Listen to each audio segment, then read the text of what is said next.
Sigma bonding. तो sigma bond वो bond होता है जो कि सब हेड ऑन हेड ओवरलैपिंग की वजह से बनता है किसी भी दो ऑर्बिटल्स के। ठीक है, सो एग्जांपल लेंगे और फिर उसके टाइप समझेंगे। तो हेड ऑन हेड ओवरलैपिंग के बारे में एक्चुअली टाइप पढ़ लेते हैं और फिर बात करते हैं, जिसमें अगर मैं बताऊंगी तो समझ में आ जाएगा बहुत आसानी से। तो हमारे पास इसमें 3 एग्जाम्पल्स हैं। एक होता है एसएस ओवरलैपिंग, एक होता है एसपी ओवरलैपिंग और एक होती है पीपी ओवरलैपिंग। अगर आपको ऑर्बिटल्स नहीं पता तो मैं एक बार फिर से छोटा सा क्विक रिविजन दे देती हूँ। दैट इज एस ऑर्बिटल्स जो होते हैं वो स्फेरिकल इन नेचर होते हैं, जिनको क्योंकि हमारे पास 3D का ऑप्शन नहीं है तो हमें 2D में सर्कल जैसे दिखाना पड़ता है। और पी ऑर्बिटल्स जो होते हैं वो डम्बल शेप के होते हैं। ठीक है, तो ओवरलैपिंग में जब मैं बनाऊं एस ऑर्बिटल को, when I draw circle, assume कर लेना कि वो एस ऑर्बिटल की ही बात चल रही है। और जब डम्बल बनाया जाए तो अज्यूम कर लेना है आप लोगों को कि वो पी ऑर्बिटल की बात चल रही है। जब डबल डम्बल बनाया जाएगा तो D orbital and F orbital के लिए तो हमारे पास नोन प्रॉपर्टीज तो है ही नहीं।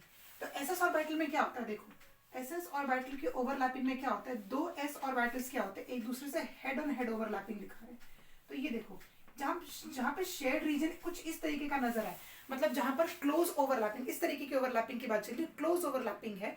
और जहां पर लिटरल शेयरिंग ऑफ इलेक्ट्रॉन्स है, लिटरल शेयरिंग मतलब ये वाला जो एटम है जो कंट्रीब्यूट करेगा उसका इलेक्ट्रॉन यहाँ पर रिवॉल्व करेगा कंटिन्यूसली, और ये वाला जो एटम है इसका जो इलेक्ट्रॉन यहाँ पर डोनेट या फिर बॉन्ड में पार्टिसिपेट करेगा वो भी कंटिन्यूसली रोटेट करेगा।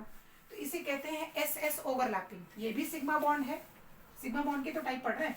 एसपी कैसा होगा, पी ऑर्बिटल कैसा होता है, सिंगल डम्बल होता है और इससे आपका एक एस ऑर्बिटल जब ओवरलैप करेगा और यहाँ पर जो शेड रीजन आएगा, this is called as again sigma bonding, क्योंकि यहाँ पर भी हेड ऑन हेड ओवरलैपिंग ही हो रही है। और पीपी में देखो कैसा होता है, तो ये रहा एक पी ऑर्बिटल और ये रहा एक पी ऑर्बिटल, तो यहाँ पर जो शेयरिंग होगी ये भी क्या कहलाएगी, सिग्मा बॉन्डिंग ही कहलाएगी। तो जहां पर भी ओवरलैपिंग हो रही है वो इंटरन्यूक्लियर एक्सिस के अलोंग ही हो रही है, that is simply called as, या फिर जहां पर हेड ऑन ओवरलैपिंग हो रही है that is simply called as the sigma bond. वैसे जो बॉन्ड्स बनाते हैं वो बॉन्ड को ही सिग्मा बॉन्ड कहा जाता है। अब एग्जाम्पल के तौर पे अगर कार्बन सिंगल बॉन्ड कार्बन अगर एग्जिस्ट करता है तो ये जो सिंगल बॉन्ड होगा वो हमेशा सिग्मा कहलाएगा।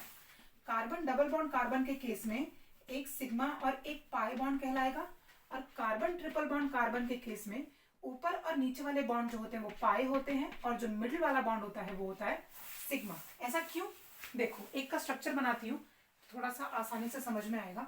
चलो यही वाला स्ट्रक्चर देखते हैं कि इसमें 2 पाई और एक ही सिग्मा क्यों आ रहा है, ऐसा हुआ ही क्यों।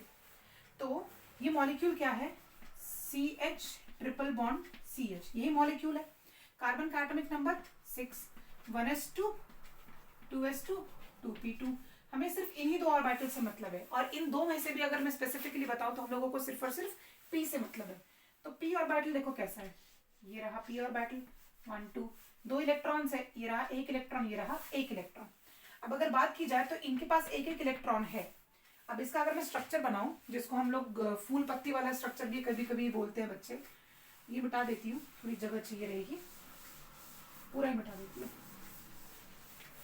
हम लोगों ने अभी तक क्या ड्रॉ किया था, हम लोगों को क्या बनाना है, कार्बन ट्रिपल बॉन्ड कार्बन है, इसके साथ एक हाइड्रोजन अटैच है, इसके साथ एक अटैच है। कार्बन का कॉन्फ़िगरेशन लिखा था 1s2 2s2 एंड 2p2। इसके p ऑर्बिटल से ही मतलब है, ये देखो एक इलेक्ट्रॉन ये रहा, एक इलेक्ट्रॉन ये रहा, तो 2 कार्बन एक दूसरे से पार्टिसिपेट कर रहे हैं। ये वाला देखो ऑर्बिटल खाली है ना, तो ये देखो इसका ये रहा px, ये देखो ये है px और ये है py, तो ये रहा px और ये रहा इसका px, ये रहा इसका py और ये रहा इसका py।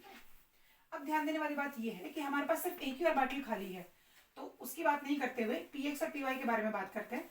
यहाँ पर 2 इलेक्ट्रॉन्स हैं ऑलरेडी, तो यहाँ पर देखो ये जो बॉन्डिंग बन रही है यहाँ पर क्या बनेगी, ये सिग्मा बॉन्डिंग बनेगी। लेकिन कार्बन ट्रिपल बॉन्ड कार्बन बनाना है, एक हाइड्रोजन यहाँ पर दे देते हैं और एक हाइड्रोजन यहाँ पर दे देते हैं। ट्रिपल बॉन्ड बनाना है तो ट्रिपल बॉन्ड के केस में क्या होगा कि इन दोनों ऑर्बिटल्स को पास में आना पड़ेगा। तो ट्रिपल बॉन्ड में केस देखो सिर्फ यही एक एस और ऐसा ऑर्बिटल है px वाला जो कि न्यूक्लियर एक्सिस पे है और एक दूसरे से लिटरल ओवरलैपिंग ये लोग दिखा रहे हैं। देखो ये एक्सिस पे है और यहाँ पर देखो लिटरल ओवरलैपिंग यहाँ पर आपको दिखने को मिल रही है।